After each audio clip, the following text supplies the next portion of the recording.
ఆర్థికం అతలాకుతలం. అప్పు భారం పెరిగిన రాష్ట్రంలో టాప్. తెలంగాణలో మొత్తం అప్పు 6,89,021 కోట్లు.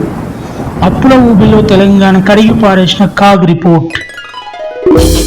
2015-2025 వరకు 3 దశల్లో పరిశోధన.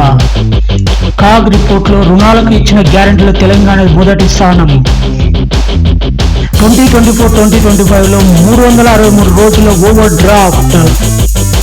2024-25లో తెలంగాణ మొత్తం అప్పు జీఎస్టీ బిల్లో 34%. రెవెన్యూ లోటు -0.57%, ఆర్థిక లోటు -2.98%. తెలంగాణ లయబిలిటీ 8.6%. తెలంగాణ అప్పులు 357% పెరిగాయి.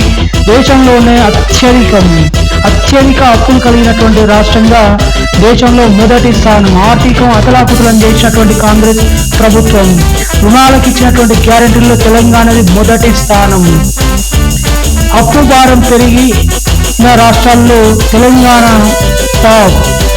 అంతర్గత అప్పు 205%, ఇతర రాష్ట్రాలది కాక తెలంగాణది 352% పెరిగింది. తెలంగాణ జిఎస్టిపి 16,40,901 కోట్లు. తెలంగాణ యొక్క జిఎస్టిపి 16 లక్షల కోట్లు. తెలంగాణలో రెవెన్యూ లోటు 9,420 కోట్లు. అప్పుల ఊబిలో తెలంగాణ కడిగి పారేసిన కాగ్ రిపోర్ట్. కాగ్ రిపోర్ట్లో బహిర్గతం పడిన నిజాలు.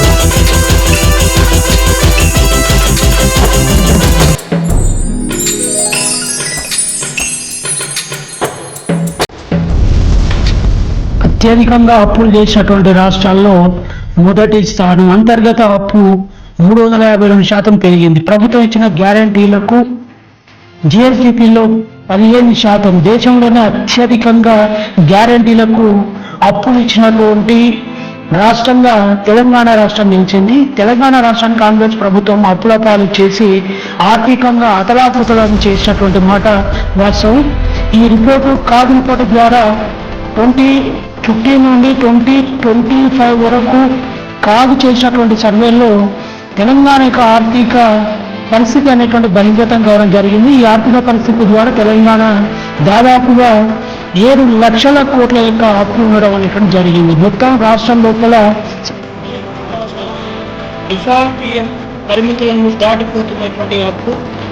ఆడిట్ నివేదికలు ఆందోళన వ్యక్తం చేస్తున్న తెరచెవిన పెట్టినటువంటి ప్రభుత్వం.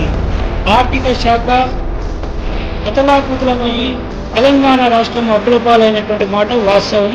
ఈ కాగ్ రిపోర్టు ద్వారా బహిర్గతమైనటువంటి లెక్కలు. ఈ కాగ్ రిపోర్టు ద్వారా తెలంగాణలో ఉన్నటువంటి అప్పు, తెలంగాణలో చేసినటువంటి అభివృద్ధి గురించి స్పష్టంగా కాగ్ రిపోర్టు బయటపెట్టడం జరిగింది.